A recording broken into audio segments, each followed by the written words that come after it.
Hello guys, good afternoon. Nandito po tayo ngayon sa kitchen. Magluluto po tayo ng pampano. Paksiw ng pampano. Ito po yung pampano. At saka ito po yung mga okay. Ito po yung bawang, sibuyas, kamatis, luya, okra, and talong, and ampalaya. So, ano ko na po sila, i-prepare ko na po sila. At ilalagay ko po dito sa aking kaserola.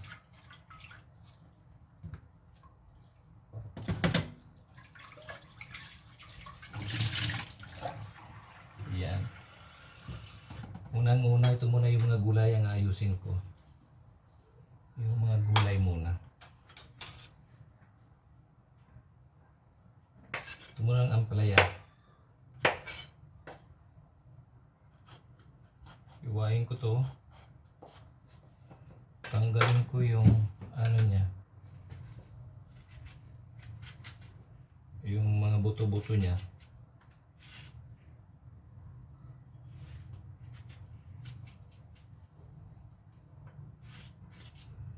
Okay.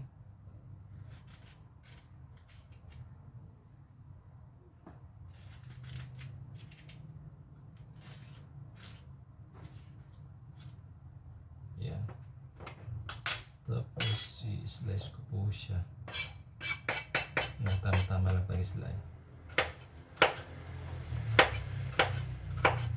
Sarap kasi pag meron din mga gulay kapag nagpapaksiw.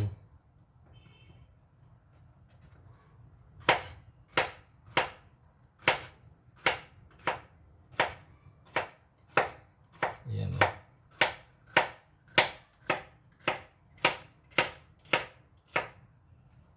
Yun.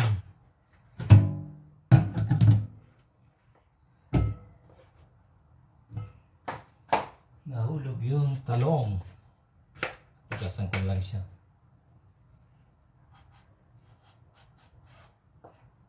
Ay, salamat. Thank you Lord. Wala siyang sira. Okay. At iwain ko rin to ng ganyan, ng pahaba-haba at panipis para masarap yung mga gulay-gulay sa paksiw. Yan.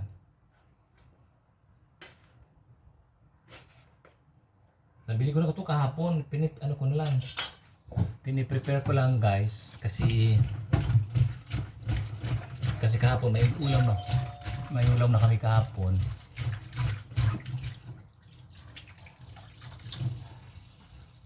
Sino kaya yung nagdo-doorbell? Ayan. Ito na yung yung talong. Magasan ko na po yung talong. Lalagay ko yung yung gulay. Yung gulay Gulay lalagay ko dito yung gulay. Tapos yung okra. Kasing ko yung magkasing dulo. Ayan Kikita niyo po ba ginagawa ko guys? Hatiin ko ito yun. Hatiin ko rin sa dalawa. Ang isa pag-hatiin ko. Okay. Ayan. Ayan Ayan. Okra. Gasan ko si okra.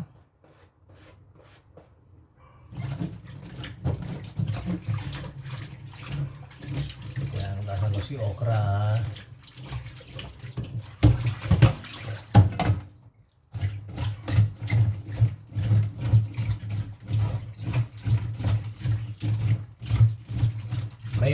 Mahirap mag-vlog kapag mag-isa lang. Dapat talaga mayroong magkukursay. Sorry.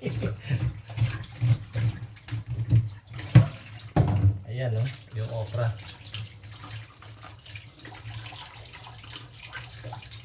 Okay.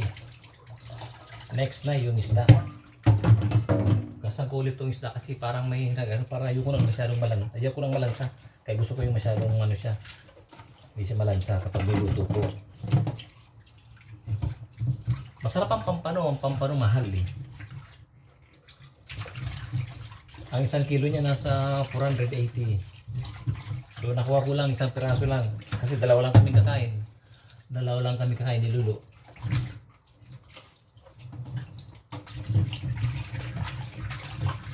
Ayan. Ito yung inugasan ko yung pampano.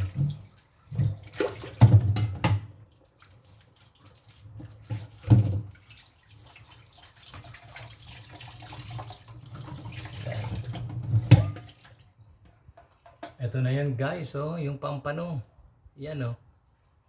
Yung ilalagay ko sa ibabaw. Sa ilalim yung gulay, tapos sa ibabaw tong mga isda. 4 na piraso, tig-2 kami. Kasi kami 2 lang kami, bumibili kami ng pang 2 lang po. Mahirap naman magluto ng marami. Kasi ano po eh. So ngayon magbabalatan tayo ng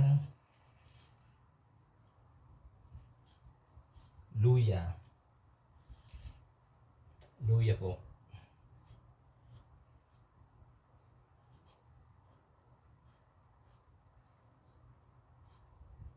Ayan.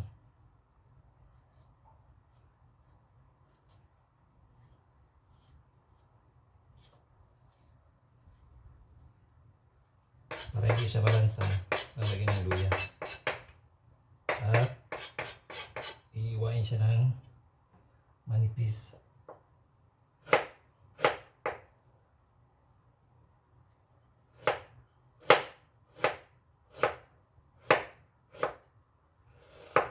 Yan. Iiwain pa ng manipis.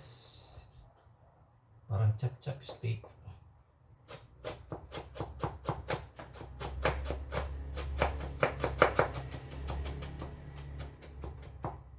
Actually, nag-aral ako ng culinary noong nandun ako sa Bicol, doon sa Apicius.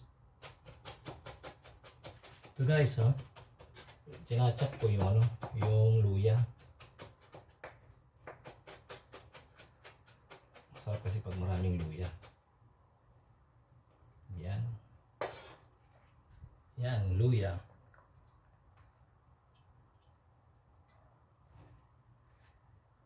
Yan.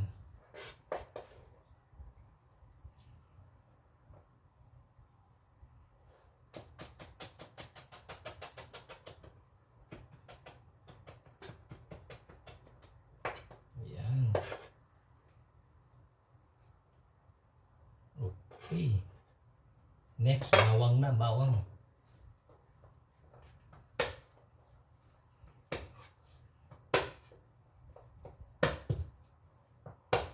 Ayan guys, bawang, next bawang. Pinasa ko muna para mabilis matanggal yung ano niya, yung balat niya. At yung sa pinakadulo, tapos hiwain mo rin yun para mabilis maalis yung balat niya.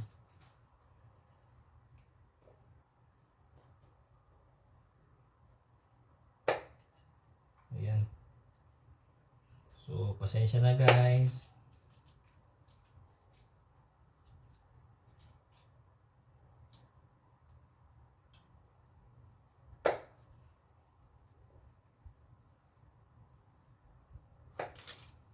Ayan.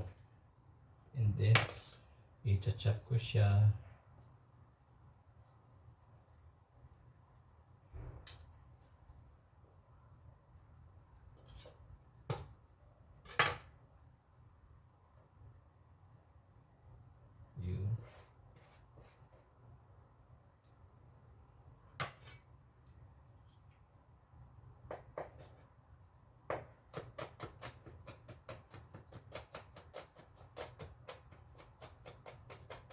Puputol yung ulo ko guys kasi matangkad ako eh. 5'11". Kaya parang hindi maabot ang video.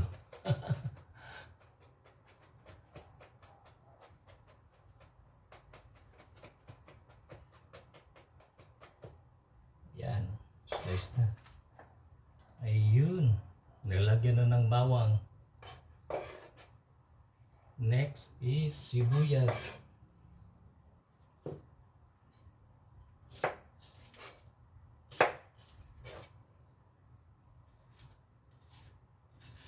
sibuyas.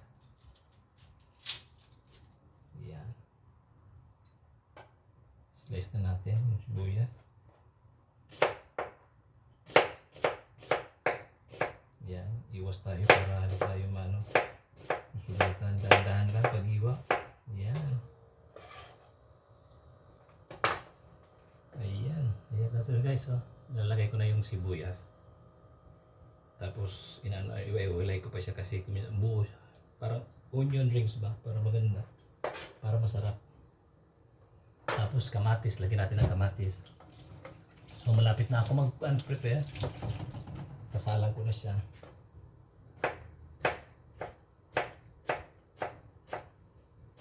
Yan.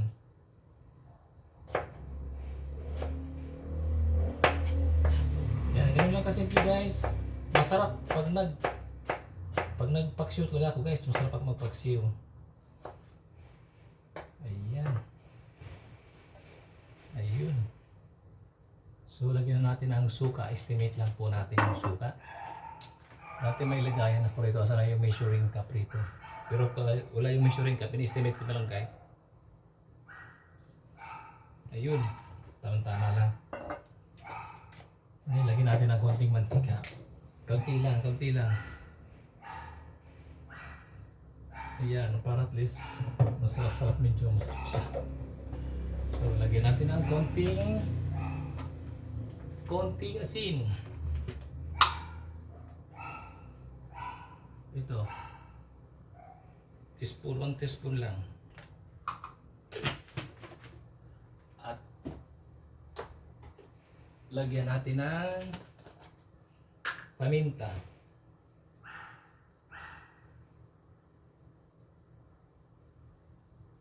Sabagay, pwede naman ito lagyan ng pwede ito lagyan ng sili.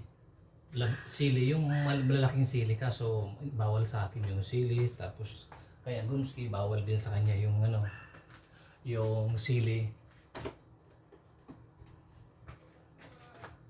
So ngayon guys, lalagyan na natin siya ng magic sarap para mas lalong sumarap.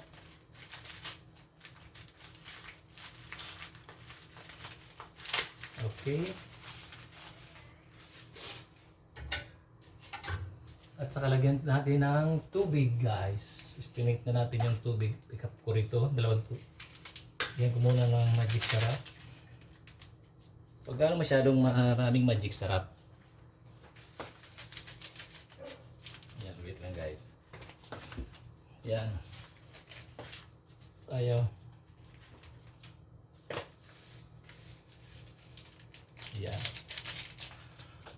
Tapos, lagyan natin ng tubig.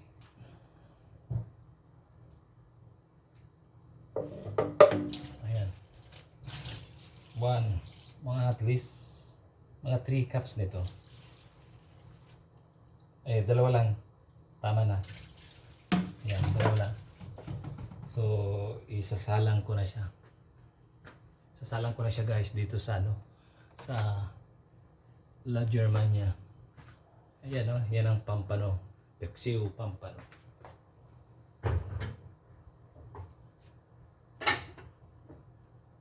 Yan guys. Buka ko na yung ako yan. So, at least mga 30 to 35 minutes guys. 30 to 35 minutes ang pagluto ng pampano. So, thank you guys. Salamat sa panonood. Maraming salamat. Thank you. Salamat sa aking mga viewers at salamat po sa mga nag-subscribe po. Thank you so much po. Sana mag-subscribe pa kayo mga viewers please. Thank you. Salamat po.